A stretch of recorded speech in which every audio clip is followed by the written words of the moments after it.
Welcome to Wargaming. I'm Jay, and today we're continuing our look at the second edition of Warhammer 40,000 with Codex Orks.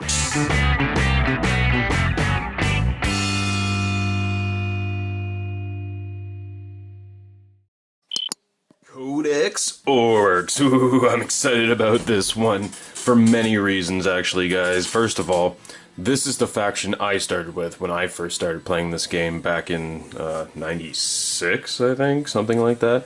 Yeah, that sounds about right, because I was about 11 years old, and this book is literally the very first codex I ever bought. Not a copy of it, like this is not the codex, but it is the codex. As you can see, the edges have been all torn up, they're falling apart. This is probably the only book you'll see in this series, at least out of my second edition books, that is not in like almost mint condition.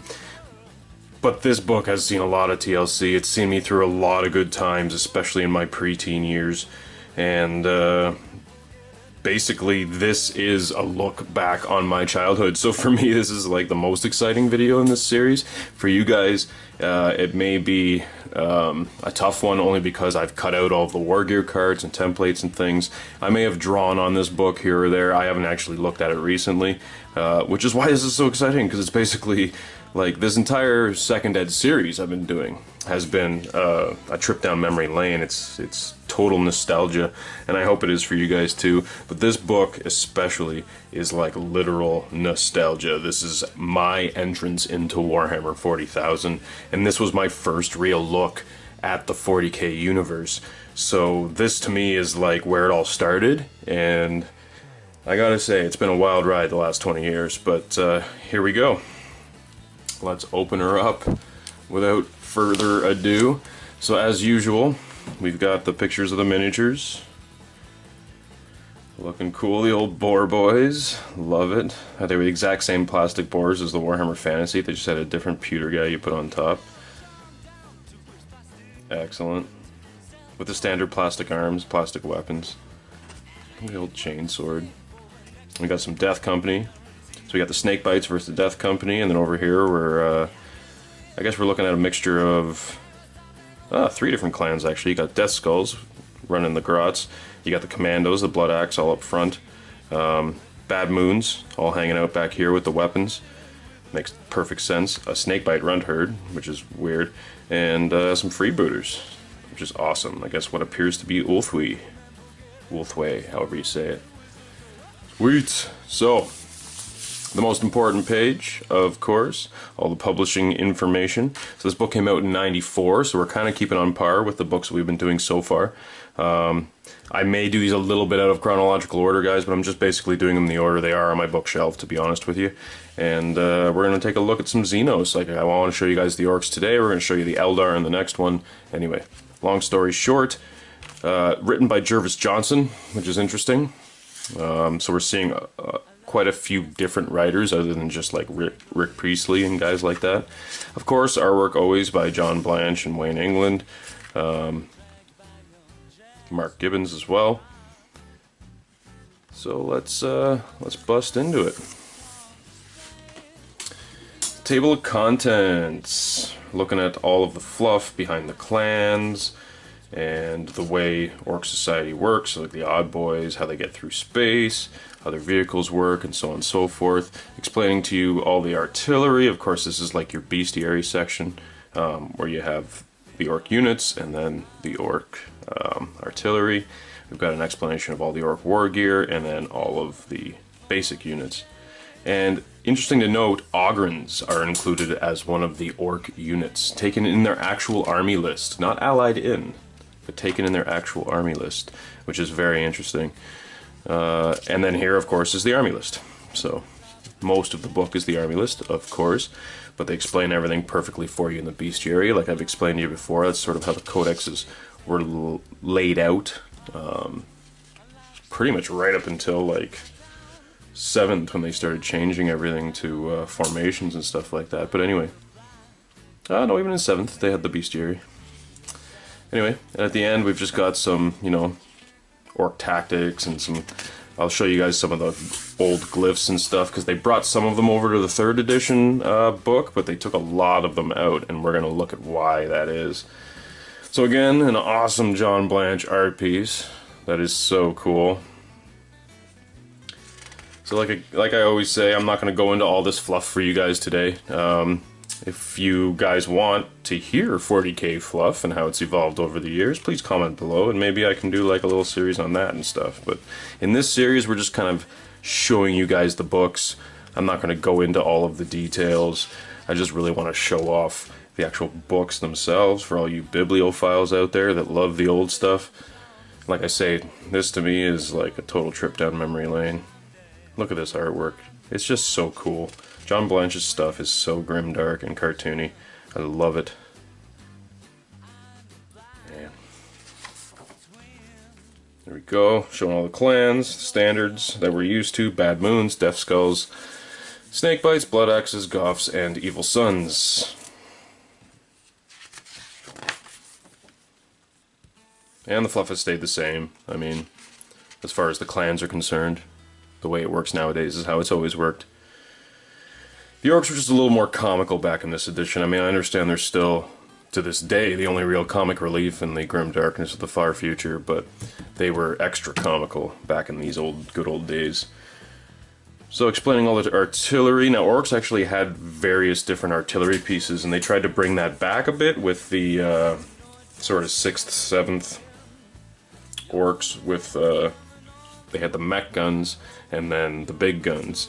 In 3rd edition, they just simplified all their artillery to just be big guns, so it was either a cannon, a zap gun, or lava. And so they kept those later on, but then they added on the 3 extra ones, 3 extra mech guns, to sort of give some variety to the artillery. And they called them these same things, the tractor cannon. But back in 2nd edition, you know, I guess when they transferred to 3rd, a tractor cannon would become a zap gun. You know what I mean? The actual model, if you still had it in your collection. So the tractor cannon got brought back recently in the last couple editions, which is awesome. And it basically is what you think it is. It's a tractor beam. Smash-a-gun. That was the one that looked like a... What do I want to say? It had like a crab claw with like a laser thing in the middle of it. Squig catapult. There you go. Literally a catapult that fires squigs and runs, which is absolutely awesome. And as you can see, they have their own misfire tables and stuff like that for the artillery dice. It has the misfire side. I hope I showed you guys the artillery dice in this series when I showed you the box sets. I guess I didn't go through the dice, actually, now that I think of it. But we can do that in a future video. Go through the dice of 2nd edition and how it was different from today. It's sustained fire, the artillery dice, the scatter dice. We don't use any of those anymore in 40k. The scatter is still used in 30k in Horus Heresy, but the other ones aren't. Hey everybody, I'm Adam. And I'm Jay. We are Encounter Wargaming. And we wanted to celebrate hitting our 1,500 subscribers with giving some stuff away. What are we giving away, Adam? Fort Bane! Alright, we're calling this the 2,500 subscriber Forge Bane giveaway because that's the target we need to hit to give this puppy away. That's right. So the first thing you need to do is share this video, the video you are watching right now. And then click subscribe on YouTube. if you haven't already. That's it for 1 entry. And the more you share it, hopefully, the more people we can get to hit subscribe and hit that 2,500. Woohoo! But there are other ways to win as well. Tell them about it. Well, you can follow us on Twitch. That will also get you an entry. So you subscribe on YouTube, follow us on Twitch. On top of that, support us on Patreon for 5 big buckaroo entries. Crazy. So also all the people that already support us on Patreon, don't worry, you're also 5 entries. But also, you can hit subscribe on Twitch. Subscribing on Twitch will get you another 5 entries into the contest. So good, and all of this to say thank you guys for all the support. We appreciate it very much. We've come a long way, and it's because of you. It's true. It's been a wild ride, and thanks for all the support, all the help, and we want to give you some cool stuff as a thank you. Awesome. So hey, remember to share this video, and guys, I think that's it. So we'll see you at our next encounter. So Splatter Cannon, that would just become a cannon in 3rd edition. That was a cool model. I remember that model from back in the day. The Pulsar Rocket, I had this one. which again, I guess you could just turn into a lava once 3rd edition hit, but it was literally like a rocket on like a wooden ramp that was fired off. Awesome. And the shock attack gun, everybody's favorite. Even the shock attack gun disappeared for years when they had the 3rd edition book. It just didn't exist, and then the I guess 4.5/5th ed Orc book was the next one to come out, and they brought back the shock attack gun and came out with that awesome new model that we know nowadays. But it didn't exist for the longest time. But I had 2 of them in 2nd edition, and they were so good. In fact, I remember back in the day, an epic battle. My friend was playing Alpha Legion, technically, but he had Abaddon to the spoiler, of course, because he was just awesome in this edition. And you roll based on what you were shooting at with this guy. First of all, you needed to have Snotling bases as your ammo for the shock attack gun. So in order to fire every turn, you had to have enough Snotling bases that there was one to fire every turn, you know what I'm saying? And you paid for them like they were actual Snotling units, which also actually don't exist nowadays. They took them out in 3rd edition, but now they're just decorative. But the Snotlings would get teleported through the shock attack gun, and then based on what you were shooting it at, you'd roll on this table to see what happened to it. It wasn't like a hit, wound kind of thing. You just literally rolled to see what happened to it. And I remember in this battle, he teleports in Abaddon and his Terminators. He's heading for the objective, and I fire the shock attack gun, and literally, based on this, literally, a Snotling appeared inside Abaddon's stomach and started clawing his way out. And I still to this day remember that, because it was just the most epic thing to ever happen. And that Snotling was a hero that day. So, anyway, just the comedic side of the Orcs back in these days. Then we're going to look at Orc War Gear. Again, a lot of this will be the same as the War Gear book that we looked at earlier, but of course they add things in and, you know, maybe change the odd thing here or there, because the codices, of course, supersede the rulebook rules. But most of it, I think, is the same as the War Gear book. So we got custom combi weapons, which is pretty cool. So the Ludas back then had custom combi weapons, which were literally combi weapons. Like it was 2 weapons together. It wasn't like now where they just have a random number of shots at a random strength and what have you. But you had your basic Orcs, Gretchen. Those were your basic units. Like I say, Snotling Swarms. Awesome, right? And then in order to have Grots or Snotlings, you had to, of course, have Runhers to keep them in line. Just as is now, and it's interesting to note that they call them Rundherds. That's now returned to the game, I guess, because this is more copyrightable, probably. Games Workshop's trying real hard to protect their IP these days, and I guess between 3rd and 5th, the Orc Rundherds were known as Slavers, with a Z, not Rundherds. So it's just interesting to note that they took that back. I mean, we're seeing a lot of 2nd edition sort of creep its way back into 8th, which is pretty cool in my books, but just one of the many things that show that. We've got Pain Boys, of course. Mechaniacs is what they called mech boys back then, which I think is really cool. Like they're a maniac, but they're a maniac for mech, for technology, which is awesome. Now this is a unit we definitely have to talk about, is the Mad Boys. Now I have a bunch of these models and I would love to whip them out for you just to show them to you, but I'm not exactly sure where in this room they're located right now, but I wish I'd pulled them out beforehand and thought of this beforehand. But this unit was absolutely hilarious, because not only was it like basically a unit of Orc boys, but they had this Mad Boy chart that they rolled on every turn, and basically they'd have random psychology effects based on the roll on this table. And so, you know, your standard psychology as it was back in 2nd edition, they're either fear, so they're either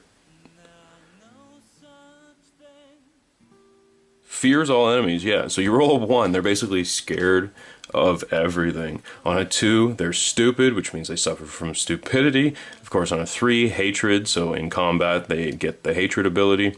4, they get frenzy, which is awesome.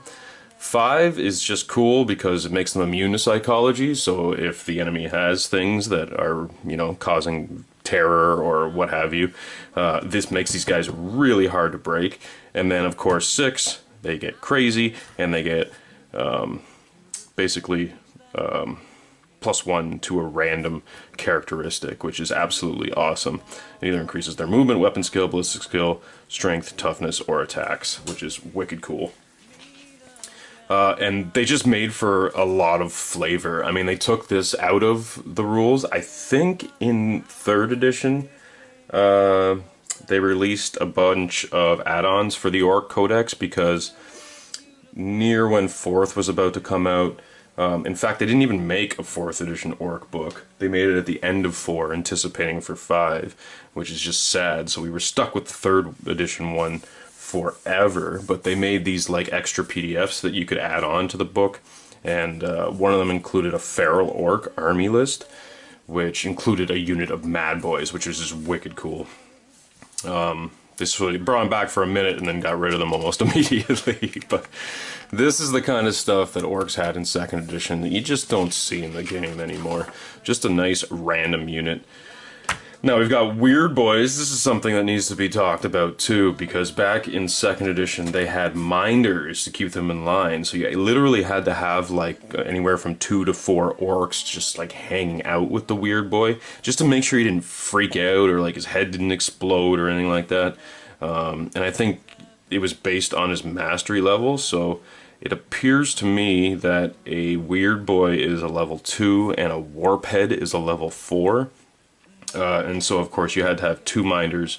I might be wrong about this, but if I remember correctly, you had to have 2 minders for the level 2 and 4 minders for the level 4, just to make sure that they didn't freak out. And, of course, they can hang out with Mad Boys, which is interesting to note, because, like I say, in 3.5 there, they came out with that feral orc army list, and that was what they really focused on, were the Weird Boys, and, like, sort of that snakebite primitive orc feel. In fact, I should go back to the actual boys, because as you'll see, their ballistic skill is 3.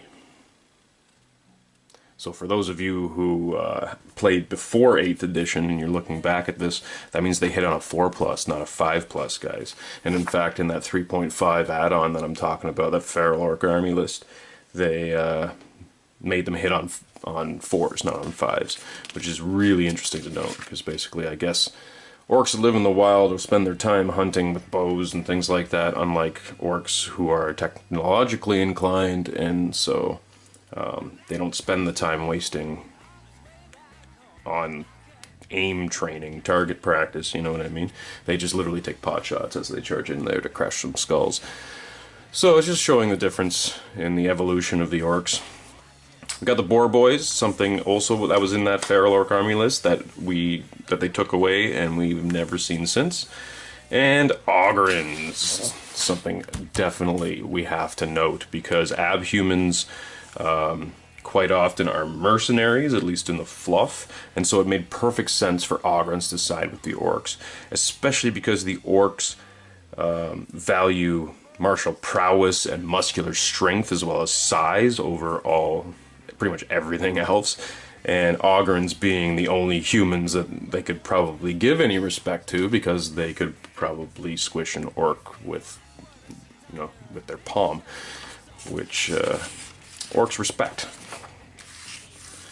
The whole point of orc society is that the biggest and the meanest is at the top, so Ogrins fit right into that mix. And then we've got Blood Axe Commandos. It's interesting to note that all commandos were Blood Axe in this edition. And of course the Storm Boys, which are awesome, sort of that Nazi-esque sort of look of the old Storm Boys with the helmets with the spike on them and the cool jump packs. I would actually love to get my hands on a bunch of these old Storm Boy jump packs and put them on current orc models, because they're just wicked cool looking, as opposed to like the random rockets that are on the back of the Storm Boys now. But we're getting into the color pages, so hopefully we'll be able to take a look at the old Storm Boys and you guys will see what I'm talking about. So here's another one of those pages where it's just banners that you would photocopy and color in to put on your models. As you can see here, they just sort of that these flappies here sort of wrap around the pole, and you just glue it at the back, and so you have your banners hanging on like that. But a lot of the time, like in this case, when I purchased Gazcall and his little Makari dude, they came with the banners on like a sticker sheet that you would peel off and then just like fold over the thing and then fold over the back this way to cover up the two tabs, and you didn't have to paint nothing. Now, like I say, most banners are sculpted and molded into the model, so you just literally paint them like you would the rest of the model, but back then everything was paper and cardboard for whatever reason. So there's the Storm Boys, but I won't get sidetracked on that. I want to talk about the Blood Axe Commandos for a little bit first, because it's cool just to note the camo schemes and stuff that got going for the Blood Axe. As well, these Commando models were just so cool at the time. Like they were like the newest Ork models that were out at the time I started playing this game. And they're just wicked cool looking. I always thought they were awesome. I think I got a bunch of them in a box somewhere. So again, maybe we'll pull out some old models at some point in this series, in my Relics series. But right now we're just taking a look at the book. So there's the Storm Boys I was talking about, and check out these jump packs. Aren't those wicked cool? I mean, obviously if they weren't painted bright red and black, again, second edition, everything was really bright colors back in these days, which is interesting to note. Everybody had the green Phlox bases, of course, because everybody just had a flock mat that they put down as their table. It was like the standard go-to, even in the heavy metal studio, as you can tell. So here we've got the Goths and the Storm Boys hanging out with some Ultramarines, taking them on. Old Primaris Psyker model, that's pretty cool, if you guys can see that. Hopefully you can from this angle. And here's the artillery I was talking about. So that's the tractor cannon. I also had one of those back in the day. Used to love that model. At the time, that was one of the best paint jobs I had ever done. I did it to try and match this exactly, and I think I did a pretty good job. I probably still have the model. I'm not sure if it's been sold or broken into other conversions over the years. It might. The Smasher gun I do have, but I did take apart to use as pieces for my Stompa, my custom mech Stompa that I made a while back. I used this as the Lift-A-Droppa sort of head. This, like I said, it's like a claw with like a laser gun in the middle. I use that as my Lift-A-Droppa proxy on my Stompa, but it's all good because it's still an awesome model. And maybe one day I'll end up picking up another one somewhere in my trades. The old shock attack gun. And there you go. Like I was saying, you need to have snotling bases to be able to fire it. So literally, like when you fired it, one of these snotling bases was sacrificed in order to fire the gun, which was just absolutely hilarious. Like he's literally teleporting snotlings to the other side of the battlefield. And again, I had a couple of these in second edition, and they were so freaking good. Like I say, you didn't have to roll to hit and wound and all that stuff. It was literally just like a blast template that you placed over, and then whatever was covered, you rolled on those tables based on what it was that you were actually hitting, which is just absolutely hilarious. I absolutely loved it. And so my current shock attack gun models in my current Ork army are actually this gun that I've ripped off of the old silly second ed Ork and put on a current, well, actually not even current, but more recent plastic Ork knob from the, oh damn, what was the Space Marine Ork? Black Reach? Yeah, the plastic knob from the Black Reach set, I think. The old Goths, the old plastic Goths. Like I say, I still have a whole bunch of these squatty guys that came in the starter set. Those are your basic Orks. And here they've just done a little conversion by putting on the plastic chain swords that come in the pewter sets. So these are your pewter Scar Boys. I also probably have a couple of these guys kicking around in my old collection. And like I say, almost all the Ork spruce, you'll see here the freebooters. Take a look at their arms and their bolt pistols, right? It's the same plastic arms and bolt pistols and chain swords that came with these guys, as with all other Ork characters. We'll go further into this and I'll probably show you more details about that. So these are the old pewter grots they're showing here, which is interesting. The ones that have a little more dynamics and detail to them, a little goofier. And then the one you see here, that guy, those are the plastic ones that came in the second ed starter set. And then this is the old pewter orc dreadnought. This is the one that they had that cardboard picture of in the starter set. I guess because they figured this model was too expensive to include in the starter set, but they still wanted to make the teams fair, so they gave you a dreadnought sort of proxy, I guess, for lack of a better word. And I still love this model to this day. It's just, I would still use it as a Def Dread, except it's just too small. You know what I mean? It's like, I guess you can't really tell scale here because it looks huge compared to like the Grots and the old plastic orcs, but these orcs are tiny in comparison to the current orcs. So I guess to give you a scale comparison, this was actually more the size of a current Kilocan these days. Except of course it had 4 arms instead of 2. Kilocan didn't even exist in this edition. That was something they introduced in 3rd, where they changed them to cans and dreads, rather than just an orc dreadnought. Because also in 3rd they changed it from Eldar dreadnought to Wraithlord, which is interesting to note. So I guess they were trying to differentiate the races rather than everybody having the same thing. And then these are the old pewter snake bites. Again, I have a few of these in my collection somewhere. The old Runterd. That's an old Rogue Trader model. That's like the oldest Runterd ever. And the Boar Boys. Again, they had Boar Boys in Warhammer Fantasy as well, but of course these came with the same plastic boars that they used in Fantasy, except for this one had an alternate head because you were supposed to put the Cyboar head on your knob, but or on the squad leader or whatever, I guess. This is knob on Cyboar. Yeah, I guess it's a war gear item that you would have to take. You don't just get it. And then, of course, to get back on point, they'd give you the same plastic boars that they had back then, and then they would give you the pewter rider, separate from the fantasy rider. Just making it easier for them to do casts, I guess. Like I was telling you with some of the other books, they would reprint the same pieces for multiple kits, and that just saved them on dies, I guess, on molds. And there's the old splatter cannon, just your standard sort of cannon. And there you go. Like, have you seen all the artillery pieces so far? They all have the same wheels. They all have the same bottom chassis. It's just a different mount and gun for each different artillery piece. But all of them have the same plastic wheels and the same pewter sort of trailer hitch deal going on there. And there's Death Skull Painboy, the old school Painboy model with his cool saw and his little Grot assistance. These are the old pewter Death Skull models, which are awesome. Back then, they really expected you to sort of mix the clans. Like, it was like the Ludas were always Death Skulls. Your bikes and buggies were always Evil Sons. You know what I'm saying? The Goth Boys were always Goth Boys, not Death Skull Boys or Snakebite Boys. And they really, you know, and the Slavers were always Snakebites. The Docs were always Death Skulls. It's just the way they did things back then. Like, even the Mega Armor knobs were modeled with moons on them, because only the bad moons could afford Mega Armor. And so it's sort of that idea that orcs gather in Waaaghs regardless of what clan they are. They'll all work together and gather momentum in order to take on an opponent.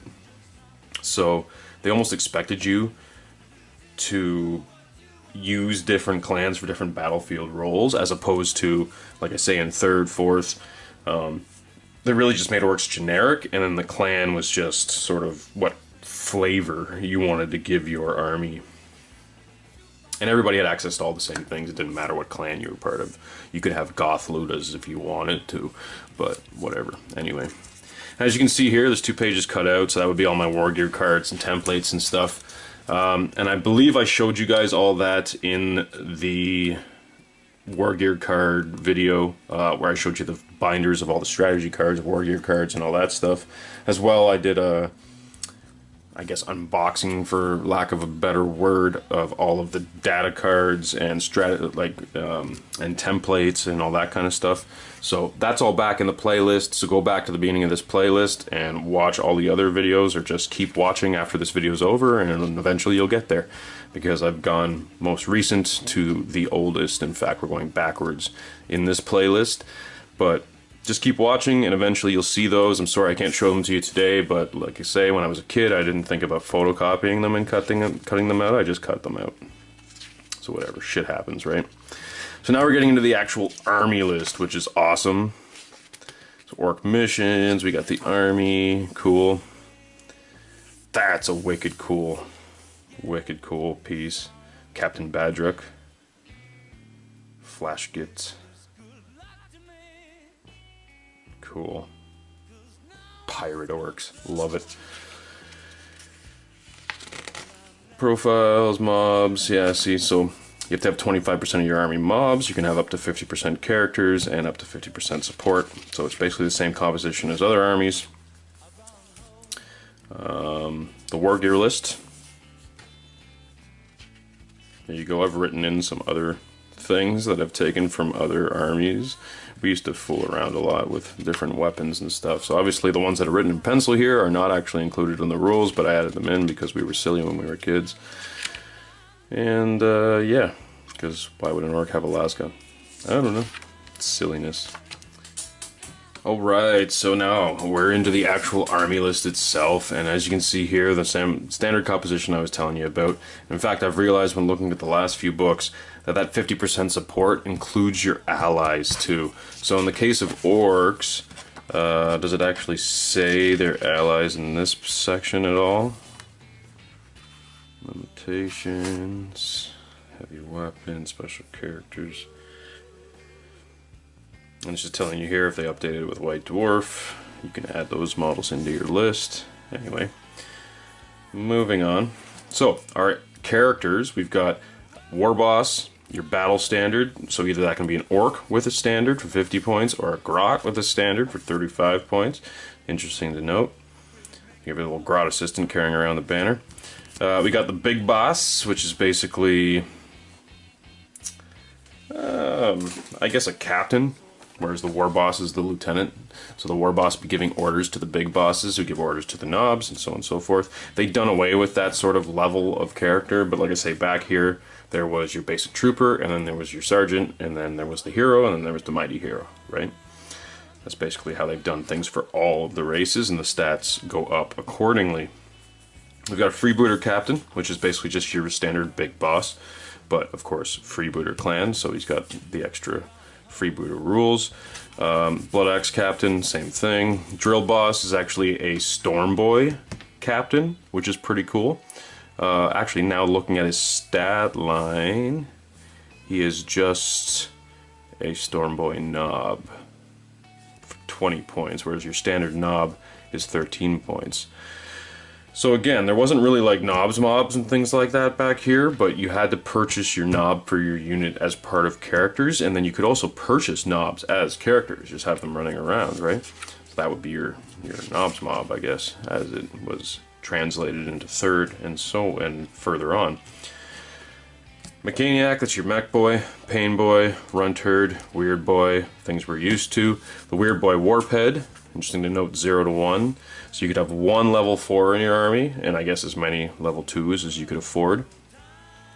Like I say, not as allies, actually incorporated into the list, is an Ogren hero as one of your HQ choices. So you might actually even be able to have an Ogren mighty hero leading an army of orcs.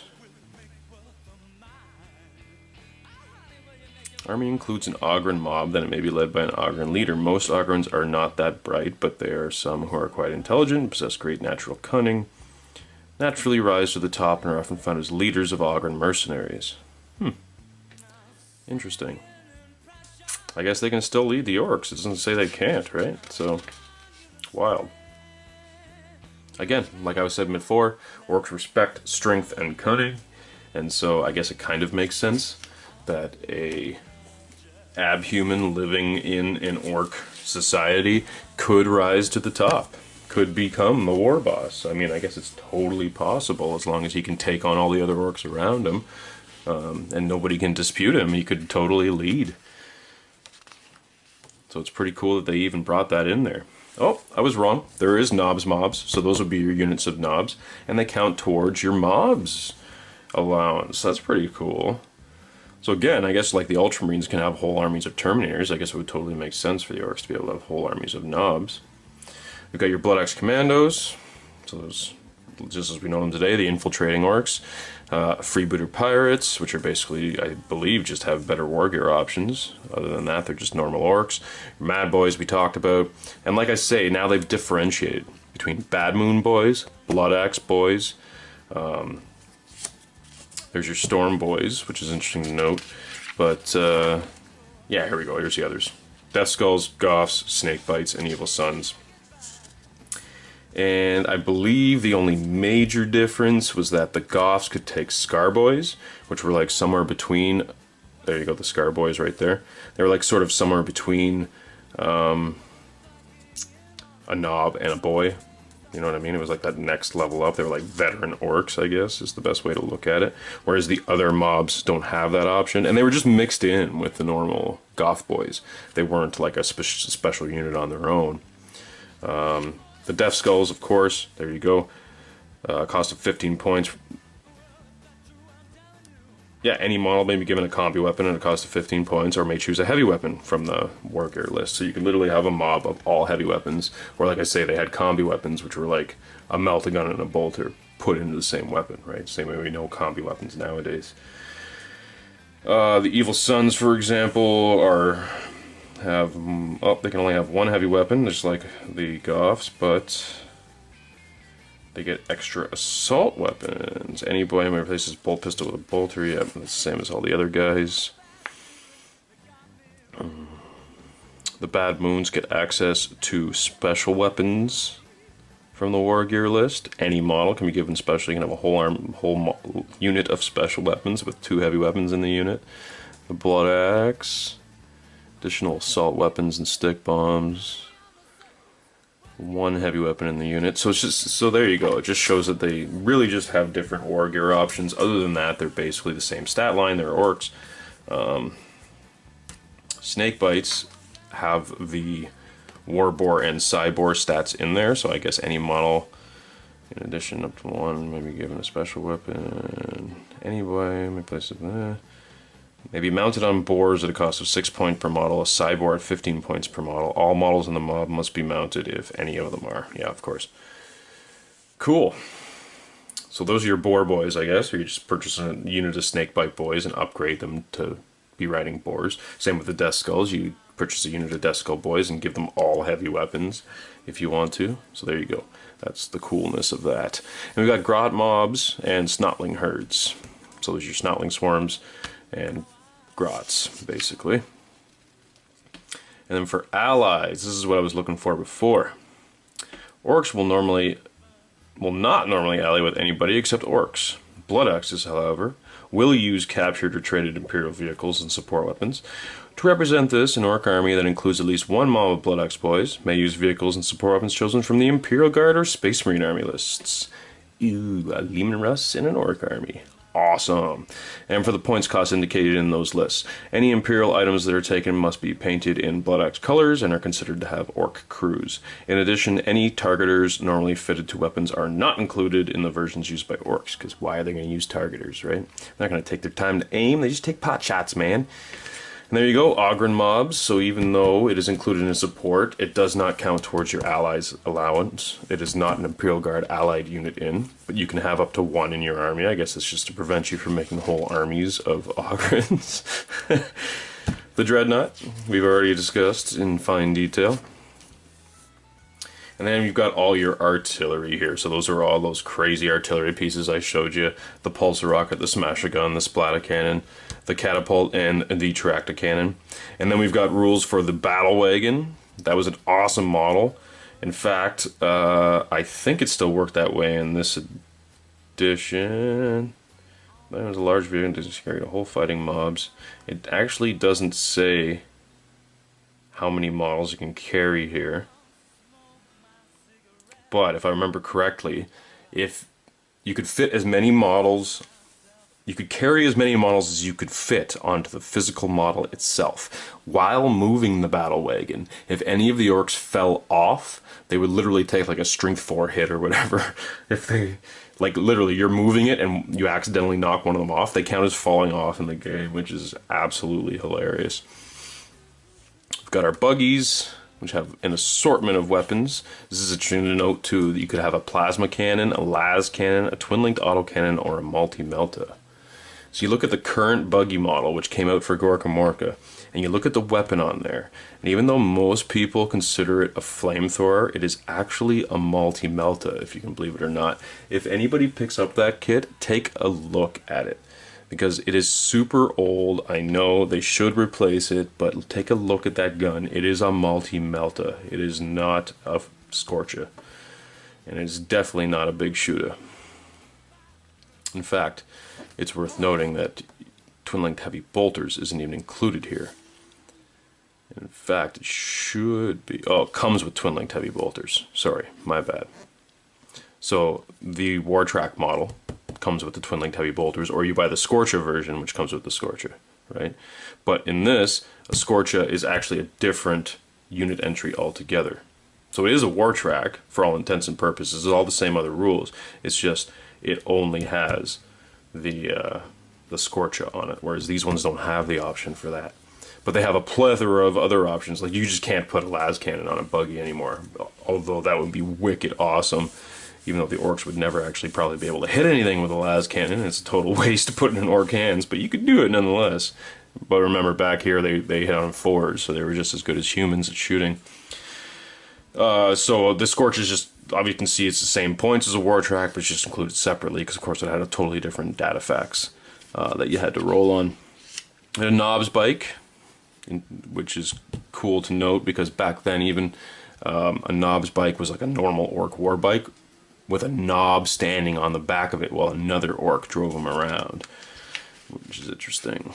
Because here you go, it's 20 points plus the cost of the knobs. Then you go back to your character section, it goes towards your character allowance, right? So you can see how composing an army was actually a lot more work than it is nowadays, because you had to figure out percentages and stuff like that, be adding points from here and there and there and there all over the army list.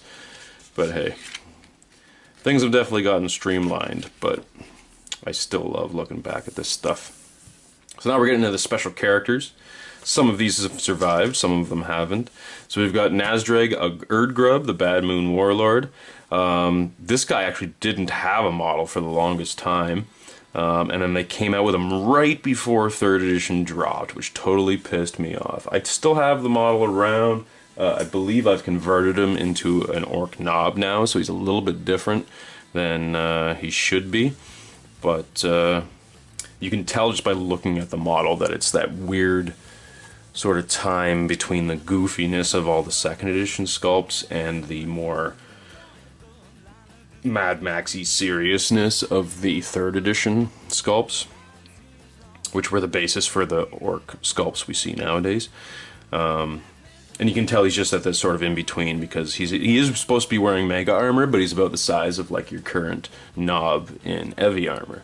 So it just really shows, because he looks way better than the 2nd edition Mega Armor guys. He would have fit in perfectly fine with the 2nd edition Mega Armor guys, with a little more of that 3rd edition sort of Gorka Morka aesthetic to him than the other Mega Armor models had. But anyway, it is what it is. I believe Captain Badruk is still around, Flash Kit Captain. Mad Doc Grosnick, of course, is still around. And Gazkul, of course, the mighty prophet of the Waaagh. In this, he's called the leader of the Waaagh, which is interesting, because the prophet thing, I think, came about in the Armageddon campaign back in 3rd edition, so they hadn't quite evolved him to that level yet of being a prophet of the gods. Instead, he's just the greatest orc warlord who's ever lived in this edition. Especially with his little buddy there, his little Makari, the little standard bearer. Incredibly good luck. Makari has a 2-up unmodified save. Imagine a Grot with a 2-up invulnerable save. So funny. And some awesome John Blanche art of him. That is such an awesome picture of Gazkul. Absolutely love it. Zogrod Wartsnaga we saw disappear from the rules a long time ago. He's basically a runt herd character. In fact, they call him a runt master in this. Wazdaka Gutsmech also disappeared in 3rd and then made a resurgence in the book in 4th, I believe. The 4.5. Nah. Did they bring him back for the 4.5/5th edition one? You know what? He might have actually been in the 3rd edition one, and then they got rid of him. But they changed him up quite a bit whenever they brought him back, and then he obviously doesn't exist anymore. But they changed him up quite a bit, because in this edition, he was actually riding an orc bike with a battle cannon on the back of it. Yeah. A battle cannon. Crazy. And he was wearing mega armor. So he's a 2-up save with a 4-up unmodified reroll. And there was no model for him, so literally, like, I converted this guy back in the day with a war bike. I took a battle cannon, an extra battle cannon that my buddy had, put it on the back of the war bike with, like, some popsicle sticks holding it up and stuff, and, like, literally cut through one of the pewter mega armor orcs, which, I don't know if you guys have seen the 2nd ed mega armor orcs, but because of all the little, like, pouches and details and stuff they had around their waist, it was actually really hard to cut it. And then I literally had to use a hacksaw to cut through this thing. And then I ended up gluing him onto the plastic legs that came on the old bike. So he just had these little tiny legs with this mega armor torso. Again, I was a 12-year-old. I didn't know any better, but that was one of my first conversions. And I remember how goofy it looked. I wish I still had it around, but of course I've chewed it up for bits in the past because it was just hideous. But it was one of my first conversions. I remember it fondly. I wish you could still have a dude running around with a battle cannon on his bike wearing mega armor. That would just be absolutely ridiculous and cool. So this is something I really was looking forward to showing you guys, because in the 3rd edition book, I'm not even sure if the 7th... Yeah, you know what? The 7th edition one might have still had the glyphs in it, but it had, like, a snippet like this big of the glyphs instead of all of these. This I used to stare at for hours when I was a kid, just trying to sort of learn the orc language, you know what I mean? And literally they have an alphabet here, which they don't show you in other editions. They might show you the alphabet in 3rd, and then, like I say, just a few of these glyphs and the words and what they mean, but quite a few of them they took out, and I want to dig into this right now and show you guys why. Let me pull my chair closer here. Why they took a few of these out. So we've got your standard ones that you understand, you know, Baden, Bart. Now, they always referred to Space Marines as beakies, and if you look at the glyph here, it's actually like a triangle with eyes, because in Rogue Trader, of course, all your Space Marines had the beaky helmet, what we call the beaky helmet, and this is why we call it the beaky helmet, because it literally looks like a beak, and that's why the orcs called them beakies. So I still like to call them beakies from time to time. Some of the other ones we should note, though, where is it now, is the Eldar.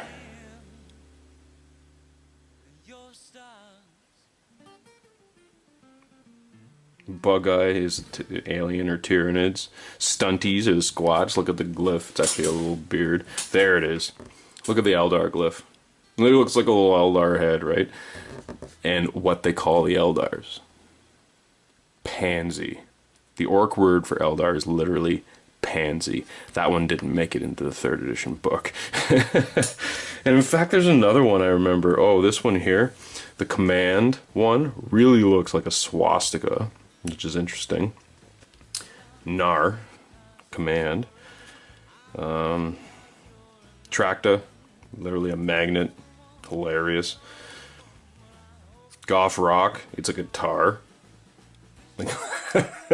Literally their music is called rock, R-O-K-K. It's like the most rudimentary guitar you've ever seen. The orcs were just, like I said, they had so much more personality back in this edition, and they took half of it out. Now, of course, a lot of this is politically incorrect. I mean, people would obviously take offense nowadays at the word pansy, and probably at some of the other ones too, which, again, I'm looking around this page for ones that stick out at me, and there's none that really do. Look at this for bike. It's literally like a circle with handlebars. Hilarious. Anyway, moving on. We've got all of the clans here and all of the different ranks and what the glyphs mean. Mad Boys is like literally like a corrupted Harlequin one. Runt Herds, boom, it's a whip. You know what I mean? Your standards. Hilarious. I was really looking forward to showing you guys these 2 pages because that's absolutely amazing. And then we finish off the book, of course, with some awesome storytelling, orc tactics, just sort of telling you how is probably the best way to play the lists you've just read through, sort of how an orc army should be composed, and, you know, actual physical tactics. Some more cool John Blanche artwork. Love it. So awesome. Now we get to look at the catalog pages, and this is where the fun really begins. Because I used to stare at these pages forever. Like I say, we used to be able to get the catalog by calling their hotline, and they would literally like deliver it to your front door, which is wicked awesome. And so we used to just look through the catalog. I used to dream about all the miniatures I could have, and oh, I want that one, oh, I want that one, and you know. I still do that, but they don't have a catalog anymore. Now it's a website, but it was cool that they put these catalog pages in the back of the codices. So, here, just like I told you, plastic boar, just like the standard Warhammer Fantasy plastic boar that they had back in the day, and then they just gave you these pewter pieces. Of course, the reason they're missing arms is because, like I told you, the plastic arms were just sort of universal. Again, same thing here, these guys are missing arms. They would give you an arm sprue and a weapon sprue, and you literally put the arms and the weapons on the pewter piece. I guess back then it was easier to get real good detail with pewter, and then so the ones here where they have all this crap hanging from them and stuff, and extra feathers and stuff like that, those were all pewter models. Same with the cyborg head, it has little rivets and things like that. They did it all as pewter, and then they would just have the generic plastic kits where every model looked exactly the same in the plastic kits. Showing you the Orc artillery here, like I was telling you, they all have the same wheel, they all have the same chassis. It's just they changed up the shield and the cannon itself for the different ones. I'll see if I can find another one to compare it to. Yeah, cool. So the next 2 pages are the same thing. So you can even see here, same chassis, same wheel, and just a different support and the actual top of the gun itself. Same thing here, wheel, chassis, and then these pieces all got put on the chassis to make the tractor cannon. And each one comes with a different set of grots. That's something to note.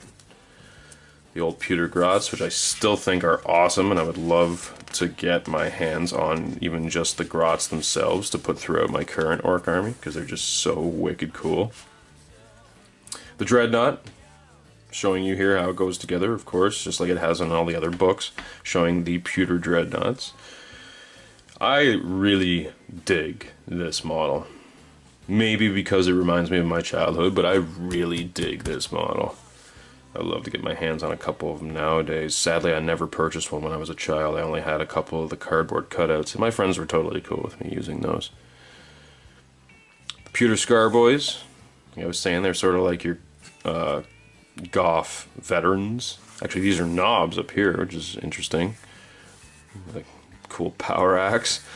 The way the power axes were back in the day. And like I say, they're all missing arms because you can see here the plastic arms that they've put on with the bolt pistols and chain swords.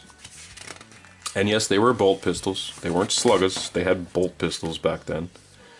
The old Storm Boys. So that piece is what I want to get my hands on. If I could get my hands on a bunch of those, I will make some awesome Storm Boy conversions for the current edition with those.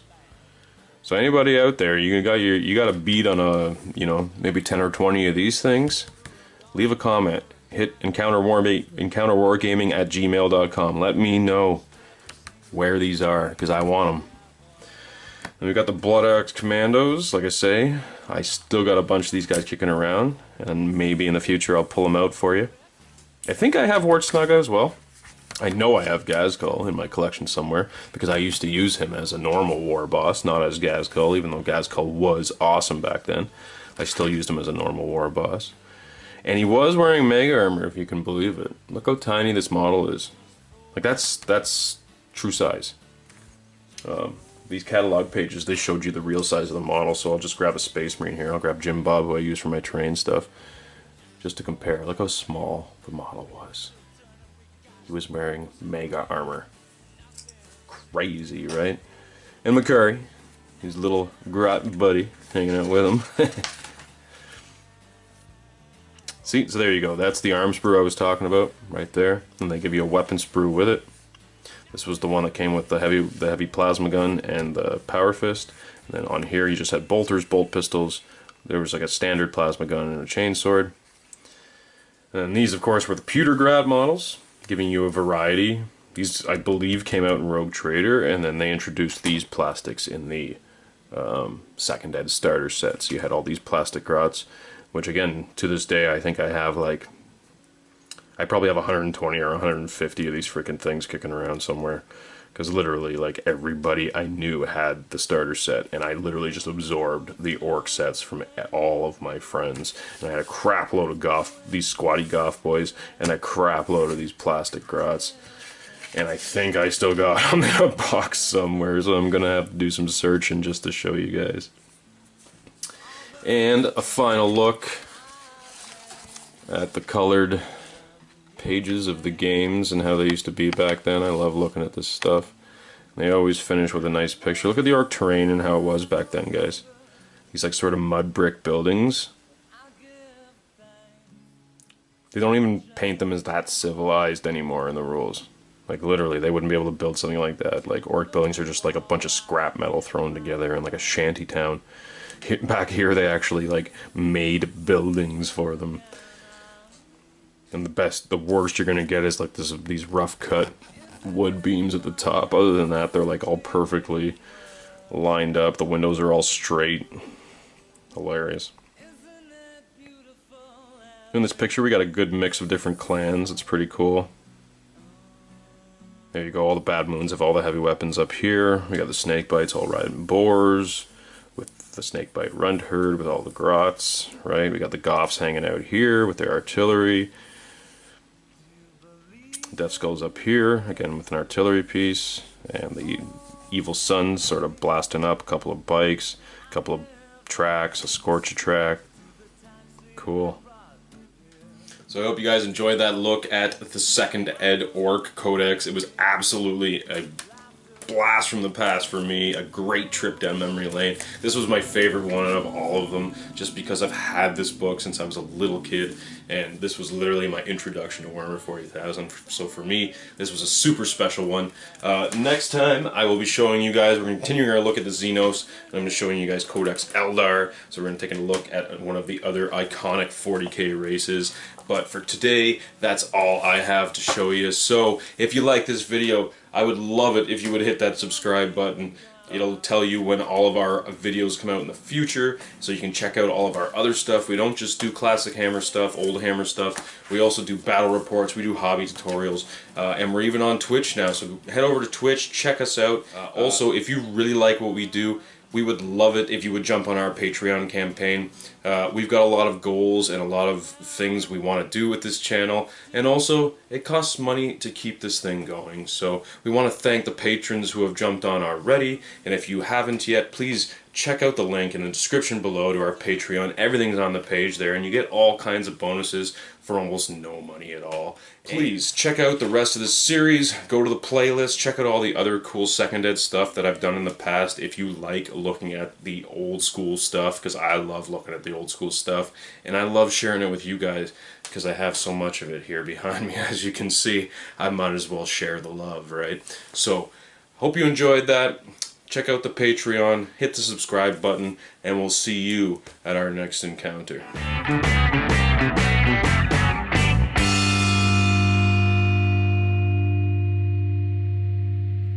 Like a monkey in a rocket on its way back home. Okay.